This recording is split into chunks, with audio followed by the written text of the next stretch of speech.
भाग कर खबर, बेखौफ जुबान, बेबाक अंदाज। हम पेरेंट्स को एटीएम मशीन नहीं है कि कार्ड डाला और पैसे निकाल।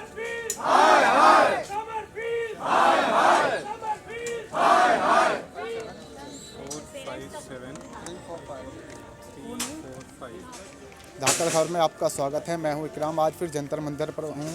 काफ़ी सारे लोग यहां पर हैं और ये सभी अपने बच्चों की जो स्कूल में फ़ीस बढ़ा दी गई उसको लेकर यहां पर पहुंचे हैं। ज़्यादातर समरफील्ड स्कूल से हैं जो कैलाश कॉलोनी दिल्ली में आता है।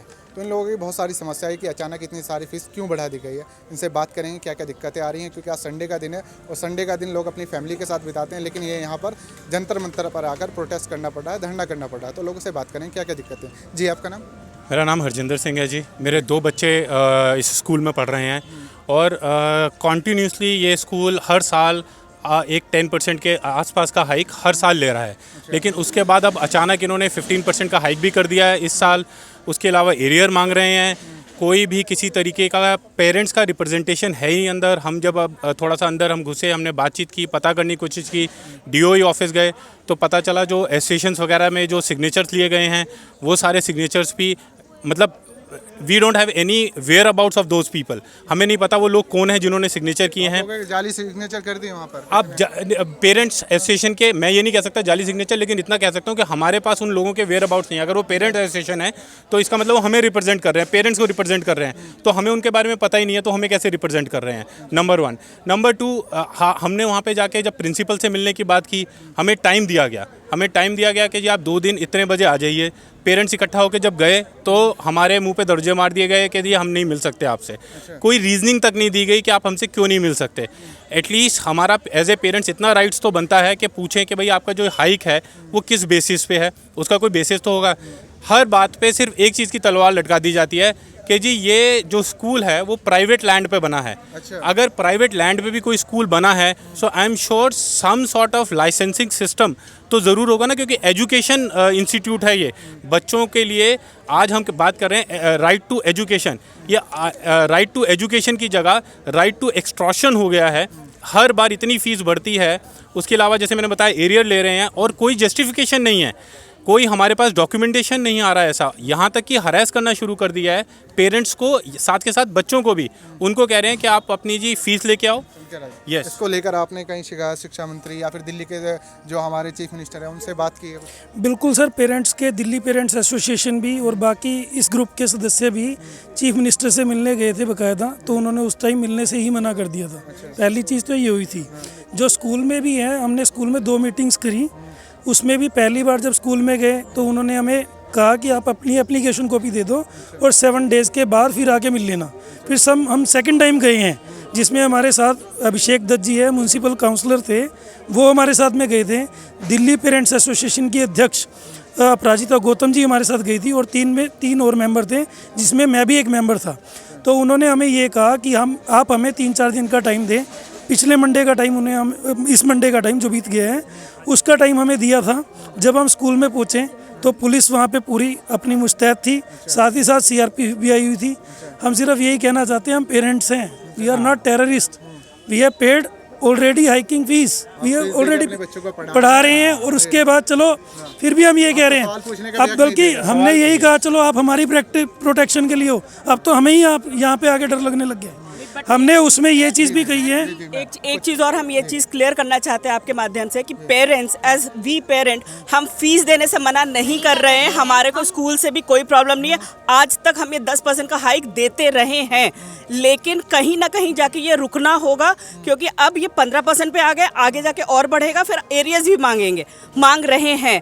तो हमें ना टीचर से कोई प्रॉब्लम है ना स्कूल से अब तक रही है। चाहते हैं कि रुके, क्योंकि आपका बच्चा किराएदार नहीं कि हर साल 10% देगा। जी हाँ, और ये थोड़ा अनएथिकल है, क्योंकि हम अपने बच्चों को सिखाते हैं कि टीचर्स का रिस्पेक्ट करना है। लेकिन जब टीचर्स आके बच्चों के माध्यम से पेरेंट्स को ये मैसेज डलवाते हैं कि आप अपने पेरेंट्स को बोलो कि फीस दें, तो वो थोड़ा सा हमारे लिए बहुत ही अजीब हो जाता है बच्चों को समझाना कि बेटा टीचर्स आपको क्यों बोलते हैं। टीचर्स को इस मामले में आके नहीं बोलना चाहिए या नहीं पेरेंट्स तक ये मैसेज पहुंचाना चाहिए, बिकॉज ये अभी अंडर सर्कुलेशन में है। अभी हम इसकी फाइट लड़ रहे हैं। हमने फीस देने से मना नहीं किया है, ना हम मना कर रहे हैं। हमारा सिर्फ 2 मुद्दा है कि आप फीस रैशनल लीजिए और साथ में मंथली लीजिए। आप जो 3 मंथ का हमसे लेते हैं वो किस बेसिस में लेते हैं और क्यों लेते हैं? जिस पेरेंट्स के 2-2 बच्चे हैं उनके लिए कितना ज़्यादा बर्डन है 3 महीने का एक साथ आपको फीस देना, क्योंकि आप 3 महीने का एक साथ हमें कोई पढ़ाई या कोई चीज़ हमें आप फैसिलिटी तो नहीं दे रहे हो ना 3 महीने का, तो आप हमें एडवांस 3 महीने का फीस क्यों मांगते हो? आप मंथली मांगिए और रैशनल हाइक से मांगिए, सिर्फ हमारा यही कहना है। जैसे अभी आपको ये बताया गया कि हमसे 3 महीने का फ़ीस लिया जाता है, वो 3 महीने का फ़ीस अगर हम 2 दिन लेट देते हैं तो हमसे 20 रुपये का लेट फ़ी मांगा जाता है, जो कि 10 रुपये पर डे के हिसाब से होता है, और as per the high court order वो 5 पैसे पर डे बनता है हमारा। तो एक तो हम आपको 2 महीने का फ़ीस एक्स्ट्रा दे रहे हैं और उसके बाद भी हम आपको लेट फ़ी पे कर रहे हैं। उसके बाद भी हमारे पास जो सर्कुलर्स आते हैं उस पर आता है कि 25 तारीख के बाद बच्चों का नाम काट दिया जाएगा। तो ये जो हमारी जो फ़ीस स्लिप आती है उस फ़ीस स्लिप के ऊपर ये लिखा हुआ आता है कि एक तो हमें 10 रुपये पर डे के हिसाब से देना है फ़ीस को, और अगर हम नहीं देते तो 25 तारीख के बाद स्कूल जो है वो बच्चों का नाम भी स्टक ऑफ कर सकता है, कुछ भी कर सकता है। तो फिर हम पेरेंट्स एज पेरेंट्स जो इतने सालों से हमारा एक स्कूल के साथ बॉन्डिंग चल रहा है, कहीं पे थोड़ा सा ट्रांसपेरेंसी हमारे साथ होना चाहिए। कोई सिस्टम होना चाहिए कि पेरेंट्स के कुछ रिप्रेजेंटेटिव्स को बिठाया जाए, उनसे डिस्कस किया जाए और उसके बाद इस चीज़ को हाइक किया जाए।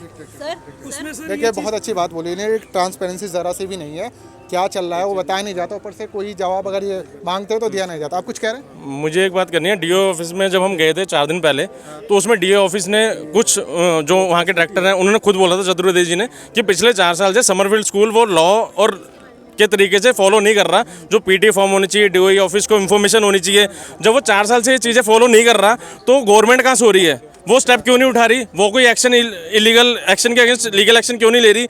और इतना इलीगली ये जो काम चल रहा है, मतलब हमारे देश के जो बच्चे हैं जिनका फ्यूचर इस पर स्टैंड करता है, उसके लिए सारी सेंट्रल गवर्नमेंट, स्टेट गवर्नमेंट सब सो रही है। और हाँ, सब यहीं पे बैठ के देख रहे हैं। डीओ ऑफिस को भी पता है कि they are not providing the letter, जो भी इनका एजुकेशन लॉ जो भी कहता है, तो उसके अगेंस्ट उसके बाद भी जाके लोग सो क्यों रहे हैं, एक्शन क्यों नहीं ले रहे? और इतने 1000 या 4000 बंदे जो पेरेंट्स हैं परेशान हो रहे हैं, उसके लिए अभी तक कोई भी ऐसे हाईलाइट होकर कोई भी नहीं आया, ना इस टाइम केजरीवाल सरकार, ना बीजेपी गवर्नमेंट, ना कांग्रेस। तो they are asking for only for votes, कि हमें वोट चाहिए, हमें जीतना है, but they are not thinking about the future of our childrens. तो ये बहुत बड़ा मुद्दा है जो आने वाले इलेक्शन में जो होना चाहिए मेरे हिसाब से, कि वोट उन्हीं को जानी चाहिए जो हमारे साथ यहाँ पे आके स्टैंड करेंगे पेरेंट्स के लिए। हम पेरेंट्स कोई एटीएम मशीन नहीं है कि कार्ड डाला और पैसे निकाल लिए, ऐसे नहीं है। हम एरियर नहीं देंगे, हम पैसे देने को तैयार है, टीचर्स की सैलरी देने को तैयार है, बट ऐसे नहीं कि हमें मार मार के कि पैसे निकालो, वो चीज़ नहीं करेंगे। इवन बुक्स हैं उसकी भी इतनी ज़्यादा फीस है, 6-6 हज़ार रुपये हमने 6-6 10% हाइक ले रहे हैं जिन फैसिलिटीज़ के नाम पर। उसके मामले में स्टूडेंट मैनेजमेंट बिल्कुल जीरो है, जो कि फैसिलिटीज़ हमारे बच्चों को बिल्कुल भी नहीं प्रोवाइड करी जाती हैं। चाहे आप वाटर मशीन को लेकर के ले लीजिए, चाहे आप फायर ब्रिगेड्स को लेकर ले लीजिए, इलेक्ट्रिसिटी को लेकर के ले लीजिए, जनरेटर्स को लेकर के ले लीजिए। अगर आप स्कूल में जाकर के देखेंगे तो और वॉशरूम बिल्कुल, हाँ, और बिल्कुल वॉशरूम जो है बिल्कुल गंदे होते हैं इनके स्कूल के अंदर में। तो वो फैसिलिटीज़ हमारे उसको किड्स को नहीं प्रोवाइड करी जा रही हैं। तो हम 10% हाइक, 15% हाइक हम क्यों प्रोवाइड करें? क्या ये हमारा राइट नहीं है जानना कि स्कूल में जो खर्चे हो रहे हैं वो एक क्लास में 40-40 बच्चे हैं, एक 40-50 बच्चे अगर हैं, और उसमें जो सेक्शन है वो F तक गए हुए हैं, तो आप खुद सोच के देखिए कितना फंड इकट्ठा हो रखा है। और जो जहाँ तक टीचर्स की बात है, टीचर्स आई डोंट नो कितने परसेंटेज टीचर तो ये लोग कॉन्ट्रैक्ट बेसिस पे रखी हुई हैं, तो उनको ये कोई वो वाली फैसिलिटीज़ तो दे नहीं रहे। ठीक है, अच्छा मैं आपको कई चीज़ें बताऊं। अब इसमें सबसे बड़ी मजबूरी हम लोगों के साथ क्या है कि हमारा कोई रिप्रेजेंटेटिव नहीं है अंदर। स्कूल हमें कोई डॉक्यूमेंट अब वैसे तो देगा नहीं, ना हमसे बात करने को तैयार है, तो प्रैक्टिकली हमारी आवाज़ कहाँ गई? 15% फीस की हाइक बात कर रहे हैं। 15% तो इन्फ्लेशन भी नहीं है आज की डेट में। 15% किसी का सैलरी इंक्रीमेंट नहीं होता, तो 15% फीस हाइक कहाँ से आ जाता है? हर साल बढ़ा देते हैं जो है।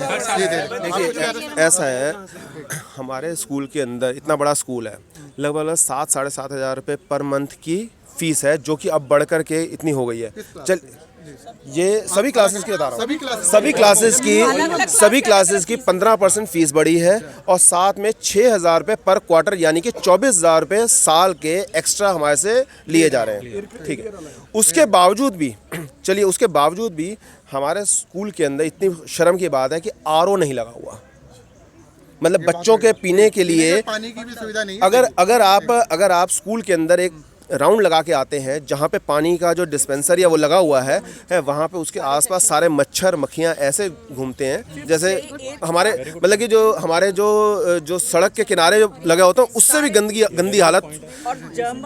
टॉयलेट्स की हालत ये रहती है जी, जब मॉर्निंग के अंदर बच्चा आता है उस टाइम पे पानी नहीं होता है, जब फर्स्ट पीरियड या सेकंड पीरियड निकल जाता है ना तब वो मोटर चलाते हैं या क्या सिस्टम है मुझे पता नहीं है, और लंच से पहले तक पानी खत्म हो जाता है। स्कूल वाले खुद कहते हैं सब बच्चे 2 बोतल पानी लेके आओ, स्कूल का पानी अच्छा नहीं है। अच्छा, मतलब जब तक वो बोतल दोपहर तक खत्म हो जाती है उसके बाद ही मोटर शुरू की जाती है। ये बहुत बढ़िया पॉइंट है।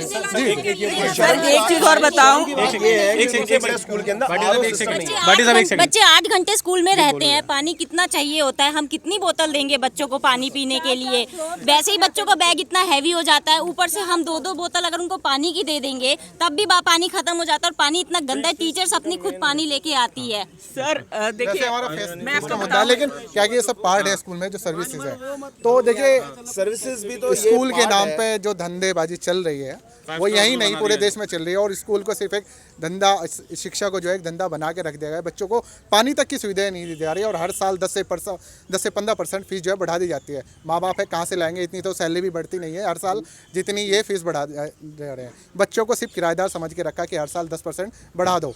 तो यहाँ की जो गवर्नमेंट है, दिल्ली गवर्नमेंट है चाहे सेंट्रल गवर्नमेंट है, वो इस बात पर बिल्कुल ध्यान नहीं दे रही है। सो रहे हैं लोगों का सीधा आरोप है कि जब ये बच्चे इस देश का भविष्य हैं और इन्हीं बच्चों के भविष्य के साथ खिलवाड़ किया जा रहा है, तो बहुत ही ये सोचने वाली बात है। इस पर सरकार को एक्शन लेना चाहिए। मैं स्कूल पे भी जाऊंगा, विजिट करूंगा कि वहाँ पर स्थिति क्या है।